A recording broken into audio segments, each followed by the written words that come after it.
সুপ্রিয় নবম ও দশম শ্রেণীর শিক্ষার্থীবৃন্দ, আসসালামু আলাইকুম and welcome to আরকে English care. আজকের ভিডিওতে আমি আলোচনা করব তোমাদের নবম ও দশম শ্রেণীর ইংরেজি বইয়ের unit 11 reading from English literature, এখান থেকে লিসন 5।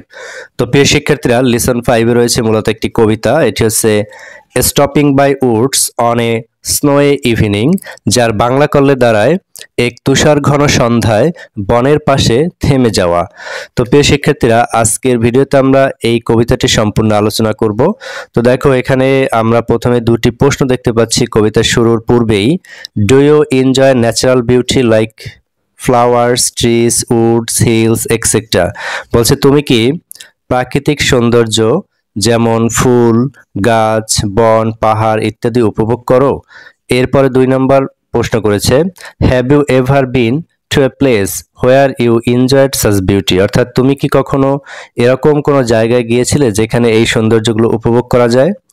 এরপরে বলেছে, ইফ ইয়েস ব্রিফলি ডিসক্রাইব ইট। যদি হ্যাঁ হয় তাহলে সংক্ষেপে এটা বর্ণনা করো। তো প্রিয় শিক্ষার্থীরা, এরপরে আমরা দেখতে পাচ্ছি কবিতাটি stopping by woods on a snow evening লিখেছেন রবার্ট ফ্রস্ট। রবার্ট ফ্রস্ট কিন্তু ইংরেজি সাহিত্যের একজন উল্লেখযোগ্য কবি। তিনি হচ্ছেন আমেরিকান পোয়েট। আমেরিকার আরও একজন উল্লেখযোগ্য পোয়েট হচ্ছে ওয়াল্ট হুইটম্যান। তো ওয়াল্ট হুইটম্যান এবং রবার্ট ফ্রস্ট এই দুইজনই ইংরেজি সাহিত্যের খুবই গুরুত্বপূর্ণ কবি। তো আজকে রবার্ট ফ্রস্টের যে কবিতাটি রয়েছে এটি আমরা বাংলা অর্থ সহ পড়ব এবং একই সাথে এখান থেকে তোমাদেরকে একটি বাংলা সামারি দেব এবং ডিফিকাল্ট যে ওয়ার্ড মিনিং গুলো রয়েছে সেগুলো দেখে নেব। তারপরে এখানে যে 4টি প্রশ্ন রয়েছে সেই 4টি প্রশ্নের অ্যান্সারও আমরা দেখে নেব। তো প্রিয় শিক্ষার্থীরা, চলো আর কথা না বাড়িয়ে আমরা মূল আলোচনায় চলে যাই। তো প্রিয় শিক্ষার্থীরা, এখান থেকে প্রথমে আমরা বাংলা সামারিটা দেখে নেই। এই কবিতায় একজন পথিকের অনুভূতি ও মনের কল্পনার কথা বলা হয়েছে, যে এক শীতের সন্ধ্যায় বরফে ঢাকা একটি জঙ্গলের ধারে ঘোড়া থামিয়ে প্রকৃতির নিস্তব্ধ সৌন্দর্য উপভোগ করছিল। সে জানে জঙ্গলের মালিক কে, কিন্তু মালিক গ্রামে থাকায় সে তাকে দেখবে না। তার ঘোড়া বিস্মিত হয়ে কেন তারা এই জনমানবহীন এমন জায়গায় থেমেছে। কবি অনুভব করেন যে জঙ্গল শান্ত, সুন্দর, গভীর ও রহস্যময়, কিন্তু তার জীবনের দায়িত্ব ও অঙ্গীকার রয়েছে। তাই তাকে আবার পথ চলা শুরু করতে হবে, কারণ তার ঘুমানোর আগে অনেক দূর যেতে হবে। প্রিয় শিক্ষার্থীরা, এই কবিতায় এখানে ঘুম বলতে কিন্তু মৃত্যুকে বোঝানো হয়েছে। তো সেটি যখন আমরা কবিতা পড়বো লাইন বাই লাইন তখন তোমাদেরকে আমি বুঝিয়ে দেব। তো এরপরে দেখো, আমরা সংক্ষেপে সামারিটা দেখে নিলাম।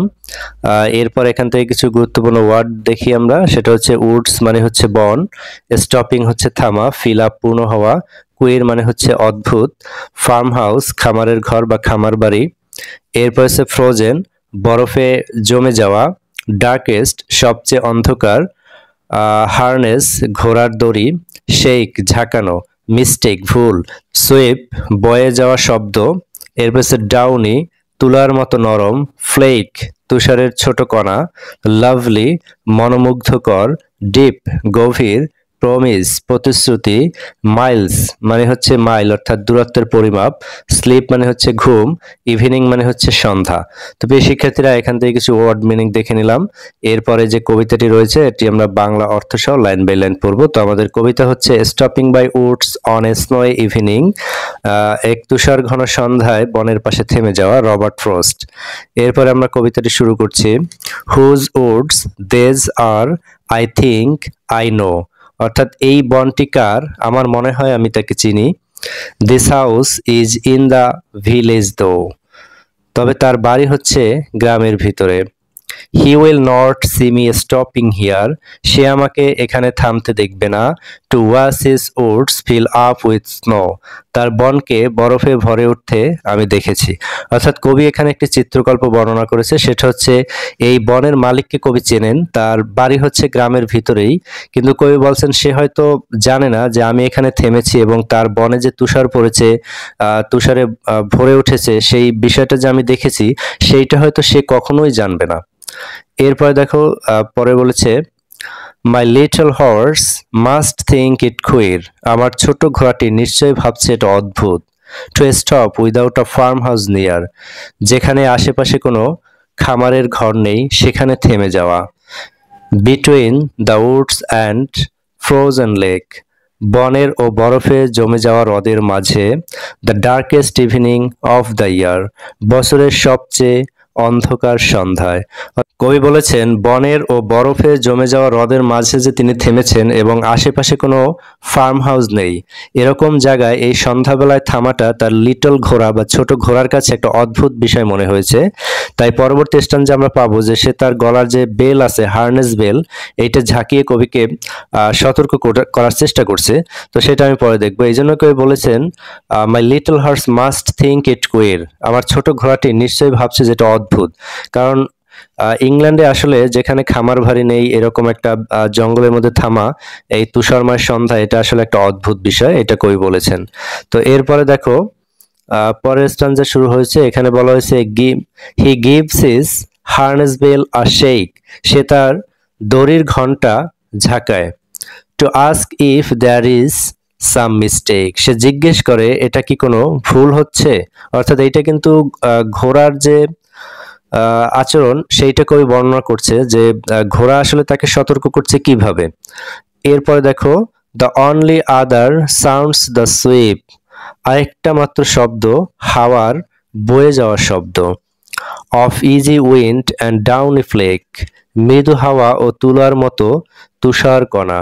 অর্থাৎ তুষার যখন বয়, বাতাস যখন বয়, তখন কিন্তু একটা শব্দ আসে, একটা শো শো শব্দ, সেইটাকেই কিন্তু কবি এখানে বুঝাতে চেয়েছেন only the other sounds the sweep. তো এরপরে কবি এখানে বলেছেন the woods are lovely dark and deep, বনটি সুন্দর, অন্ধকার ও গভীর। প্রিয় শিক্ষার্থীরা, এখানে কবি একই সাথে বনকে কিন্তু সুন্দর বলেছেন, লাভলি বলেছেন, এরপরে ডার্ক বলেছেন, এরপরে ডিপ বলেছেন। এর কারণ কি? এর কারণ হচ্ছে দেখো বনের কিন্তু একটা সৌন্দর্য রয়েছে, আমরা সবাই উপভোগ করি। তো সেক্ষেত্রে বনটি হচ্ছে লাভলি। এরপরে যদি কোনো গভীর জঙ্গলে আমরা হারিয়ে যাই, সেটি কিন্তু আমাদের জন্য খুবই মারাত্মক বিপদ হয়ে যায়। তো এই জন্য এখানে বলেছেন ডার্ক অ্যান্ড ডিপ। তো ডার্ক অ্যান্ড ডিপ হচ্ছে এই অর্থে বনের সৌন্দর্য রয়েছে, ঠিক আছে, আমরা উপভোগ করি প্রাকৃতিক সৌন্দর্য, কিন্তু যদি বনে আমরা একা হারিয়ে যাই, তখন আসলে আমাদের অবস্থাটা কিরকম হতে পারে। তো এই কারণে বন একই সাথে সুন্দর এবং অন্ধকার ও গভীর। তো এই কারণেই কবি মূলত এই লাইনটা ব্যবহার করেছেন, the woods are lovely dark and deep but I have promises to keep, কিন্তু আমার আছে প্রতিশ্রুতি পালনের দায়িত্ব। এরপর বলেছে and miles to go before I sleep, and miles to go before I sleep, এবং ঘুমাতে যাওয়ার আগে অনেক পথ পাড়ি দিতে হবে। এবং এই লাইনটা দুইবার রিপিট করেছেন, এবং ঘুমাতে যাওয়ার আগে অনেক পথ পাড়ি দিতে হবে। তো প্রিয় শিক্ষার্থীরা, এই যে ঘুম, এখানে ঘুম বলতে কবি মৃত্যুকে বুঝিয়েছেন, অর্থাৎ মৃত্যুর সাথে ঘুমের তুলনা করেছেন, এবং তাই এখানে কবি রূপক অর্থে ঘুম বলেছেন। তো কবি মূলত বোঝাতে চেয়েছেন যে মৃত্যুর পূর্বে তার অনেক কিছু করার বাকি আছে এবং তাকে অনেক দূর যেতে হবে, এই কথা এখানে বলেছেন। তো আমি আবারও তোমাদের স্মরণ করে দিচ্ছি, কবি কিন্তু এইখানে ঘুমকে মৃত্যুর সাথে তুলনা করেছেন, এবং ঘুম বলতে তিনি মৃত্যুকে বুঝিয়েছেন, এবং তিনি বুঝাতে চেয়েছেন তার যে চূড়ান্ত ঘুম বা মৃত্যু, সেই মৃত্যুর পূর্বে তার অনেক কিছু করার বাকি আছে, তাকে অনেকটা পথ পাড়ি দিতে হবে। তো প্রিয় শিক্ষার্থীরা, কবিতাটি আমরা বাংলা অর্থ সহ পড়েছি, আশা করি বুঝতে পেরেছো। এরপরে যদি এখান থেকে তোমাদের কোনো সমস্যা থাকে, সেটি আমাকে কমেন্টে জানাবে। তো এরপরে লিসনের শুরুতে যে আমাদের দুটি প্রশ্ন ছিল, তার অ্যান্সার কিন্তু আমরা তখন দেখিনি। তো আগে কবিতাটি পড়েছি, এখন আমরা সেই অ্যান্সারগুলো দেখে নেব। তো দেখো, প্রথম প্রশ্ন ছিল do you enjoy natural beauty like flowers, trees, woods, hills etcetera, তুমি কি ফুল, গাছ, বন, পাহাড় ইত্যাদির মতো প্রাকৃতিক সৌন্দর্য উপভোগ করো? তো আমাদের আনসার হচ্ছে yes, I enjoy natural beauty very much, I feel relaxed and peaceful when I see trees, flowers or green hills. বলছে হ্যাঁ, আমি প্রাকৃতিক সৌন্দর্য উপভোগ করি, গাছ, ফুল কিংবা সবুজ পাহাড় দেখে আমি শান্তি ও প্রশান্তি অনুভব করি। এরপরে 2 নম্বর প্রশ্ন, এটি হচ্ছে have you ever been to a place where you enjoyed such beauty, if yes briefly describe it, তুমি কি কখনো এমন কোনো জায়গায় গিয়েছিলে যেখানে তুমি এই রকম সৌন্দর্য উপভোগ করেছিলে? যদি হ্যাঁ হয়, তবে সংক্ষেপে বর্ণনা করো। Yes, I visited Sajek Valley in Rangamati. The hills, clouds, and sunrise were amazingly beautiful. I felt I was in heaven. হ্যাঁ, আমি রাঙামাটির সাজেক ভ্যালিতে গিয়েছিলাম। পাহাড়, মেঘ আর সূর্যোদয় ছিল চমৎকার সুন্দর। মনে হচ্ছিল যেন স্বর্গে আছি। তো প্রিয় শিক্ষার্থীরা, লিসনের শুরুতে যে দুটি প্রশ্ন ছিল তার অ্যান্সার তোমরা পেয়েছো। এরপরে কবিতার শেষে যে আরো 4টি প্রশ্ন করেছিল, সেই প্রশ্ন 4টির অ্যান্সার আমরা এখন একটু দেখি। তো প্রথম প্রশ্ন করেছিল, where do you think the poet is going, why he is going there. তুমি কি মনে করো কবি কোথায় যাচ্ছিলেন, তিনি কেন সেখানে যাচ্ছিলেন।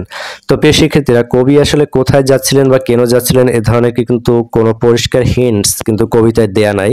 তো এটি আমরা আসলে একটু আনুমানিক একটা অ্যান্সার দেওয়ার চেষ্টা করব। সেটা হচ্ছে, the poet is on a journey probably going home or to fulfill a promise.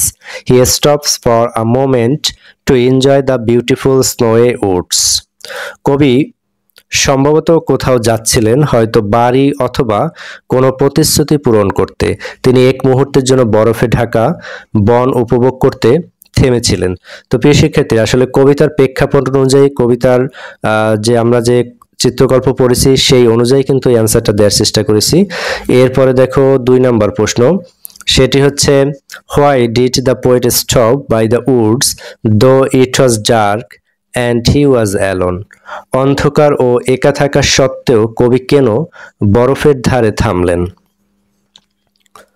Answer হচ্ছে কি, the poet stopped because he was attracted by the peaceful and quiet beauty of the snowy woods. কবি থেমেছিলেন কারণ বরফে ঢাকা বনভূমির শান্ত ও নিস্তব্ধ সৌন্দর্যে তিনি মোহিত হয়েছিলেন। অর্থাৎ এর বাহিরে কিন্তু আমরা আসলে কোনো কারণ দেখি না কবি এখানে কেন থেমেছিলেন। তো তিনি এখানে তুষার পড়া যে সন্ধ্যাটা সেটা কিন্তু উপভোগ করেছিলেন। এরপরে দেখো 3 নম্বরে কি বলেছে, guess what promise the poet had to keep before he would sleep. বলছে, ঘুমানোর আগে কবিকে কি প্রতিশ্রুতি পালন করতে হতো বলে তুমি মনে করো। তো এটিও আমরা আসলে কল্পনা নির্ভর সাজাবো। The poet probably had duties or responsibilities in life that he needed to fulfil before he could rest or die. কবির জীবনের কিছু দায়িত্ব বা কর্তব্য ছিল যা তাকে ঘুমানোর অর্থাৎ মৃত্যুর আগে পূরণ করতে হতো। তো প্রিয় শিক্ষার্থীরা, আমি তোমাদেরকে কবিতা বোঝানোর সময় আগেই বলেছিলাম এখানে স্লিপ মানে হচ্ছে মৃত্যুকে বুঝিয়েছেন কবি। অর্থাৎ তার মৃত্যুর পূর্বে তার অনেক কিছু করতে হবে, অনেক দায়িত্ব পালন করতে হবে, অনেক দূর যেতে হবে। তো এরপর দেখো 4 নম্বর প্রশ্ন, write an imaginary dialogue between the poet and his horse. কবি ও তার ঘোড়ার মধ্যে কল্পিত একটি সংলাপ লেখো। অর্থাৎ একটি কল্পনা নির্ভর একটি ডায়লগ তৈরি করতে হবে যে এই সিচুয়েশনে কবি এবং তার ঘোড়ার মধ্যে কি কথা হতে পারে। যদিও ঘোড়া কিন্তু আসলে কথা বলতে পারে না, কিন্তু যেহেতু আমাদের প্রশ্নটি দিয়েছে তো কল্পনায় আসলে সবকিছুই সম্ভব। তো আমরা শুরু করছি। তো প্রথমে হর্স, ঘোড়া বলতেছে, why have we stopped here master, that is no house nearby. তো ঘোড়া বলতেছে যে মাস্টার আমরা কেন এখানে থেমেছি, এখানে তো আসলে কোনো ফার্ম হাউস নেই, কোনো ঘর বাড়ি নেই। পোয়েট বলতেছে, I just wanted to enjoy the quiet woods covered in snow. কবি বলতেছে এই তুষার আবৃত শান্ত বনটাকে আমি একটু উপভোগ করতে চাই। এরপরে হর্স বলতেছে, but it is dark and cold, এটা তো ঠান্ডা এবং অন্ধকার। Should not we move on, আমাদের কি যাওয়া উচিত নয়। কবি বলতেছে না, ইয়েস আই নো, হ্যাঁ আমি জানি। I have promises to keep and a long way to go before I rest. বলছে আমি প্রতিজ্ঞা করেছি এবং সে প্রতিজ্ঞা রাখবো এবং আমার মৃত্যুর পূর্বে অনেক দূর আমাকে যেতে হবে। তো প্রিয় শিক্ষার্থীরা, অত্যন্ত ছোট্ট একটি ডায়লগ এখানে সাজিয়েছি। তো আশা করি তোমরা বুঝতে পেরেছো। তো প্রিয় শিক্ষার্থীরা, আজকের ভিডিওটি আমি এখানেই শেষ করব। ভিডিওটি যদি তোমাদের ভালো লেগে থাকে তোমরা লাইক, কমেন্ট, শেয়ার করবে এবং অবশ্যই চ্যানেলটি সাবস্ক্রাইব করে পাশে থাকবে। আর পরবর্তী লেসনের ভিডিও দেখার আমন্ত্রণ জানিয়ে আজকের ভিডিওটি এখানেই শেষ করছি। আল্লাহ হাফেজ।